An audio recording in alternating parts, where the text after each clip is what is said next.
YouTube, welcome back to my channel, Taylor Talks Tales. Today I have another video for you.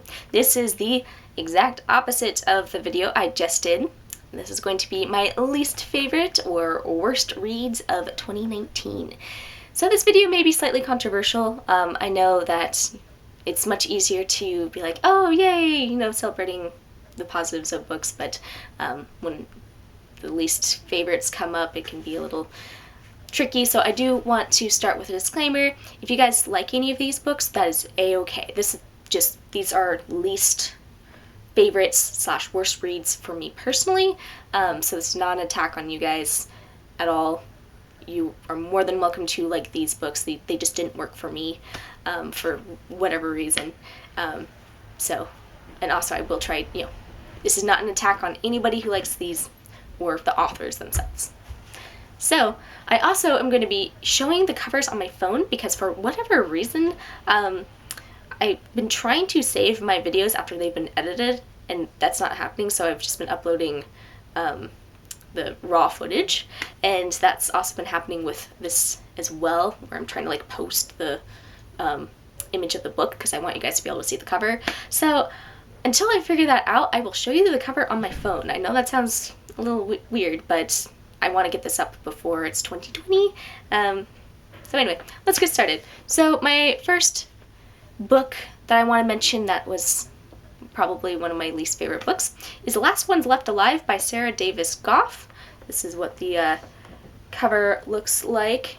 So pretty much with this book, it's about the zombie apocalypse essentially. It's been like, multiple years afterwards, and it follows this girl after her mother dies, and then her mother's lover, and like, I liked the setup of it, but she essentially ends up taking her mother's lover, who was dying also from the zombie apocalypse, and like carries her in a wheelbarrow, and then there's like traveling around Ireland, which I thought would have been cool because yay Ireland, I'm actually, have some Irish heritage and I've always been interested in going to Ireland and all that, but it just fell flat, and honestly it was just really boring.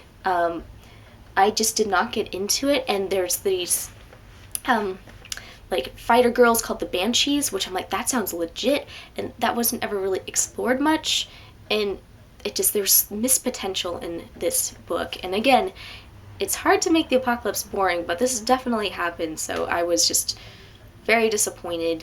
I think I gave it a 2-star maybe, because there were some elements of it that I liked, but most of the things just fell flat, and I just ended up starting to skim towards the end because I'm like, I want to finish it, but this is just not holding my attention, and there's just so much that could have been good about it and so much to explore that it didn't do it. So that's my first book that I want to mention, and I read that this fall.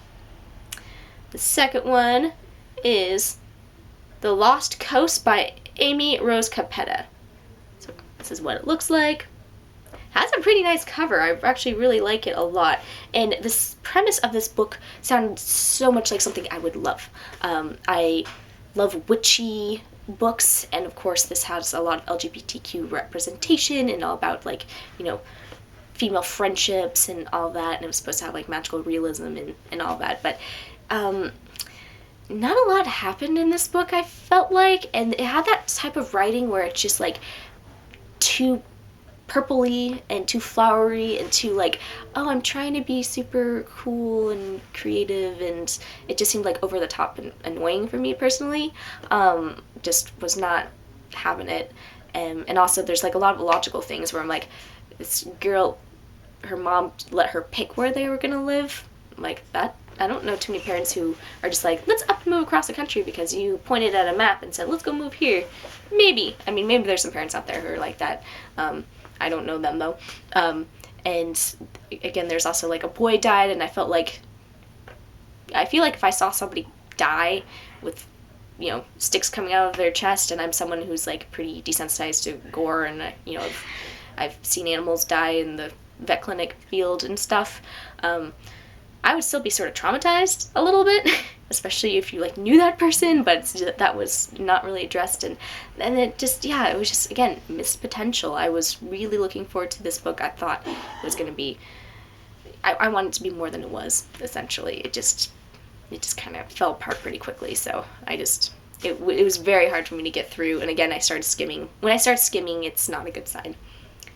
Alright, next one was a fairly recent read. I read it around Halloween time, and that is In the Woods by Carrie Jones and Stephen E. Weddle. So this one actually goes by another name as well on Goodreads. It has hunger in the name, I think. This is, when I picked up the library copy, was this exact one, In the Woods, the title. And it started out okay. In fact, I thought it was going to be sort of like this cryptozoology story, or it's actually marketed more, it seems like there's a serial killer in the woods, but it's not. It's also not a Bigfoot. You find out what it is.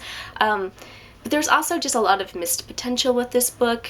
It focused so much on this relationship that kind of was like, okay, this is weird.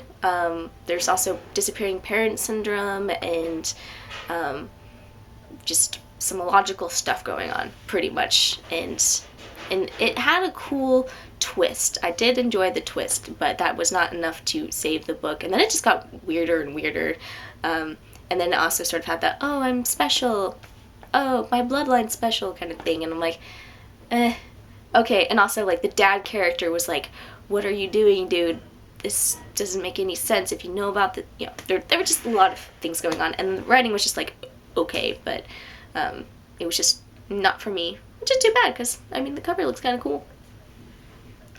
Alright, this next one broke my heart. I wanted to like this so much. It was a highly anticipated read for me. Like, I pre-ordered this book and bought it and read it so quickly, and it, again, just broke my heart. This was probably this one that made me saddest on this list. And that's Rain and Delilah's Midnight Matinee by Jeff Zentner.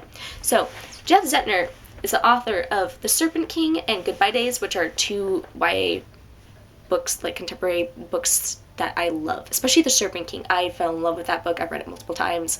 I try to get other people to read it. I think it's gorgeous, and Goodbye Days also was pretty heartbreaking as well. This one had the making to be a favorite book of mine. It has these two girls who, you know, essentially have almost like an Elvira or a Svengoolie or like Mystery Science Theater 3000 type, you know, like they'll watch crappy movies and like make commentary on it, and they watch crappy horror movies, and they have like this old like show that's like on cable TV, and it was just such a perfect setup. I should have liked it, but I just didn't. I gave it a 2 out of 5 stars, so it wasn't a 1-star read, but I just felt like the characters themselves were a little over the top and like kind of annoying at times. Like, there's one time where there's like this big emotional scene, and then one of the characters like, thank God my tears don't smell like pee. I'm like, what? And they were just kind of almost like manic pixie dream girls, both of them at times, a little bit. Again, just a little over the top, and just didn't quite feel believable to me. And you know, I know I'm in my 20s, I'm not a teenager anymore, but I know plenty of teens. I have a teenage brother and teenage cousin and still work with teens, so I don't know any of them who are quite like this. And again, there's just like a lot of over-the-top situations where it just didn't seem right for the book. Like, if I kind of knew we were going into like a comedy or something like that, you can kind of excuse those over-the-top situations, but some of the stuff in this just didn't click with me, and the emotional scenes that, again, were kind of weird. And then like the relationship with the two girls themselves, like some parts were like, yeah, that's really good, and other parts where I'm like, wait. So overall, I just didn't love it or really like it that much, and that broke my heart because I really, really wanted to like it. I mean, even look at that cover. It was just great, and it should have been my favorite, and because it wasn't, it just made me very sad. So I don't want to dwell on it anymore. It just made me sad. And I ended up donating the book to somebody. I gave it to a person who was donating some books to people in need. So hopefully someone else reads that book and actually enjoys it. This one, oh, I did not like this book. That was When We Were Lost by Kevin Wignall. So I love survival fiction. Survival fiction is also, just like with post-apocalyptic and apocalyptic fiction as a subgenre, survival fiction itself is also one that I really enjoy as well. Anything that has to do with wilderness survival or space survival, like I related to The Martian, anything that challenges people and they have to overcome something, I am sold on it. This book, I did not like. In fact, this is probably one of the contenders for my least favorite books of the year. I just thought that it was poorly done. A lot of the decisions and like the themes of this book seemed weird to me, where this main kid who's nothing special and kind of hates everybody in a weird way, and he's just like kind of standoffish, everyone just weirdly gravitates towards him, and they're like, oh, you would be a good leader, essentially. And like, there was nothing actually wrong with some of the other characters and some of their ideas, and if you're actually a survivalist or have experience in the wilderness community, some of those ideas were not garbage ideas, but it makes it sound like they're garbage ideas from the point of the view of the character, and we're supposed to just be like, okay, we're on him, and like kids had died and this kid was just sort of like, meh, whatever. You know, I didn't like any of these kids, so too bad, this one kid's dead up in a tree. And there's just like, again, a lot of illogical things happening when you have you know, survival story. You want to make it as realistic as possible, and I just felt like there's so many things that were just suspending disbelief, and I don't mind doing it a little bit, like, it doesn't have to be exact, but just didn't seem like it was very well researched, and I didn't like any of the characters, and a lot of the characters all had like just, you know, basic white girl and basic white boy names, and just very confusing to keep track of all the characters because they weren't very distinct at all. They could have just been super easily interchangeable, so it just was not happy with this book, and it was very difficult to get through. Also a sign I started skimming because I'm like, okay, I just want to be over. I didn't DNF it because I try to avoid DNFing books.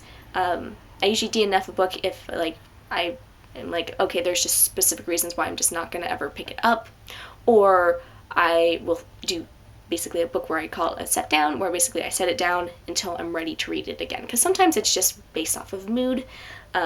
This was not based off of mood. In fact, all these books I don't think were based off of mood. They were just, you know, except for Rain and Delilah, I do think that could have just been a taste difference, perhaps. There was just something that didn't click. So I think other people will enjoy that book. But for the most part, most of these I'm like, there's some big issue with it. So When We Were Lost was just not for me, and apparently they're basing a movie off of it, and I don't think I'm gonna go see the movie, because if the book was pretty bad and they're basing a movie off of a bad, you know, not great book, I don't think it's gonna be enjoyable. Next one was kind of disappointing, because I normally like most Stephen King books, but it's Elevation by Stephen King. It was more of a novella. This was just okay. It wasn't like awful, but I felt like some of the representation of like the lesbian couple was a little weird, and I definitely felt like it could have been a lot better of a book. There were things, maybe because it was short, I felt like there could have been something added to the story, and like the ending was fine. I think just because it was Stephen King, and I always go in expecting to like a Stephen King book, and it was just like very sort of mediocre in my opinion. I just didn't, you know, I'm not gonna read it again, basically. It was just kind of meh. But I won't go into too much detail about that. Next one. Okay, we're getting into the controversial territory, guys. Alright, here we go. The Cellar by Natasha Preston. This has very high ratings on Goodreads, but I have read, like, at this point, at least 3 Natasha Preston books, and all of them I just do not really care for. There's just a lot of illogical things going on. The writing's not that great. The characters are not that great. It seems like, at least in the 3 books I've read of hers, it just seems in a way almost very juvenile, because there are some really good YA thrillers out there that I feel like are overshadowed by books like this, where and I think it was a Wattpad book, and it kind of shows, it seems like, where there's just like, you know, I think this would be fine if somebody wrote, like, if this was based off of fan fiction, or if they like had written just something online and was like, you know, for fun read maybe, but I don't know, and there's like some some weird stuff, and I didn't think that the main character was really well developed at all. And again, it just seemed I just couldn't get into it, and I kept turning the page because it is I just want to know what happens. It does keep you going, so that it has that going for it. But for me, I just don't see myself picking up another Natasha Preston book because there's so many other really good thrillers out there, both adult thrillers and young adult thrillers, that I want to get to. So I'm kind of, unless somebody I trust who's really like, yeah, this Natasha Preston book is really, really good, please check it out, I might. But other than that, I'm kind of not sure if I want to pick up another book of hers. Okay, this is the most controversial book that I have on this list, because I know so many people love it. It has a 4.3 on Goodreads, so it is extremely, extremely well loved, and I feel bad for not rating it very high. I only gave it a 2-star, and it is, are you guys ready? Autobiography by Christina Lauren. Yes, I know I'm already upsetting people, but hear me out. I really love books that give people representation. I think it's really important to see yourself in other books. And I'm very happy that this gives people in the LGBTQ community representation, which is awesome. But for me, I always like to read and review a book objectively, and I don't, I'm not going to base it off of sex, race, or gender. If there's an issue, like a trope that I don't like, it doesn't matter if it's between a straight couple, gay couple, you name it. If the trope itself is something I don't like, I'm not gonna like it. So that's the case with this book, where I'm like, yay, representation, yay, I'm super glad that LGBTQ book is doing well.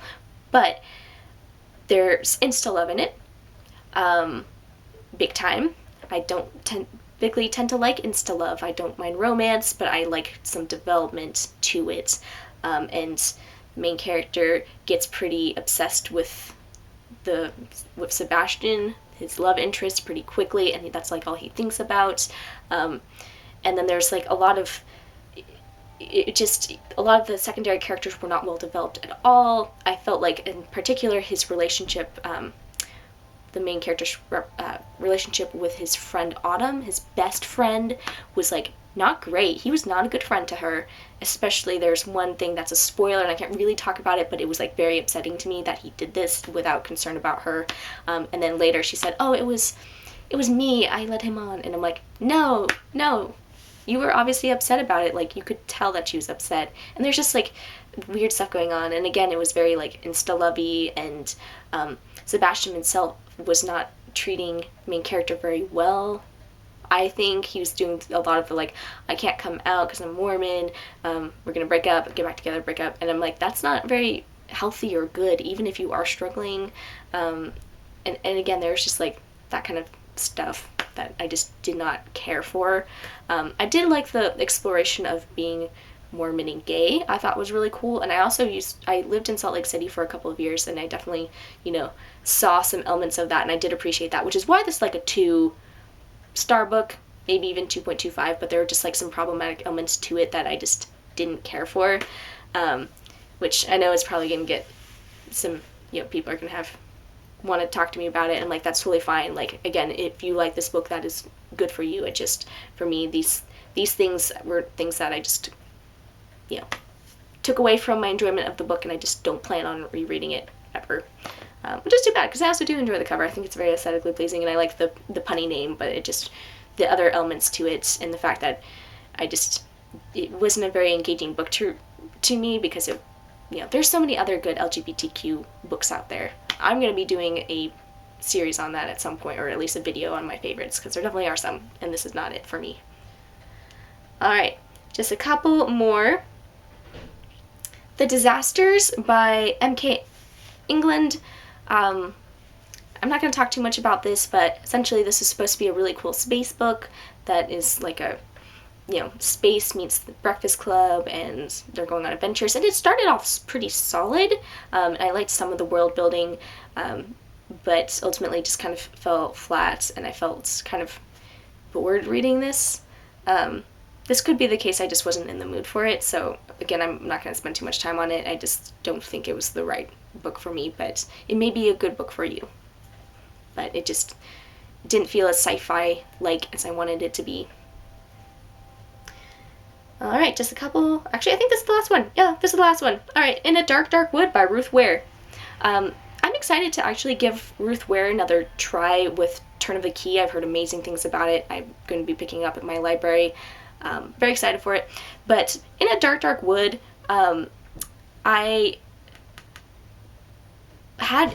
it was a page turner. So it succeeded in getting me to continue to flip through the pages. So kudos to that book. But I felt like I did not like the main character. In fact, I didn't like any of the characters, and I felt like there's just a lot of weird stuff going on, and the whole reasoning behind why this one character was doing this, and the whole plot with the murder, I just felt like just was kind of juvenile, and also, you know, really irritated me, and then it just fell apart, because the thing with mysteries and thrillers is like, you gotta have a good twist, and you have to have a good ending, I think. If it's a really crappy twist and really crappy ending, it can kind of ruin the other parts of it. And I also felt like the writing style was sort of very basic. But I am excited to give Ruth Ware another shot, especially with Turn of the Key. I've heard amazing things about it. It sounds really good. And so I'm still going to check her out. I just didn't care for In a Dark, Dark Wood, despite the title and the really cool cover. It just didn't quite work for me, especially at the end where I just felt very unsatisfied, and I was like, well, I read through it in an afternoon and it was a quick read, but it's just something I'm not going to revisit, because I'm actually, funny enough, someone who will reread thrillers and mysteries even after I know who've done it, just because it's kind of fun to see the clues peppered in when you read it a second time. So I definitely will pick up a good mystery or thriller and reread it, especially if the writing is solid. But that's just not what I'm going to do. I think this was also a two-star. In fact, most of these were actually 2-star. Cellar was 1 star. When We Are Lost was definitely a 1 star. In the Woods was 1 star. The Lost Coast may have been a 2-star, and then Last One's Left Alive may have been a 2-star. But anyway, so those are my least favorite reads of 2019. Again, don't take it personally. If you guys enjoyed this, you can let me know. In fact, if there's a book on here that you really like and you have your reasonings as to why, feel free to share them with me. Like, I don't mind talking about it, especially because really, in the end, it's all just a matter of opinion. Sometimes you can be objective and be like, yeah, well, the writing actually, I have proof that the writing was not good. But other times it's just not clicking with somebody or a character or a story or something like that. So anyway, thank you so much for watching, and again, I should have the editing software fixed at some point, so then I will actually be able to be like, here you go, here's the image of this. But for now, that's what I've got. So happy New Year's. It's New Year's Eve. Please stay safe. It's always a kind of dangerous time, New Year's Eve going to New Year's Day, so stay safe. Please like, comment, rate, subscribe, and I will see you guys next year. Happy reading.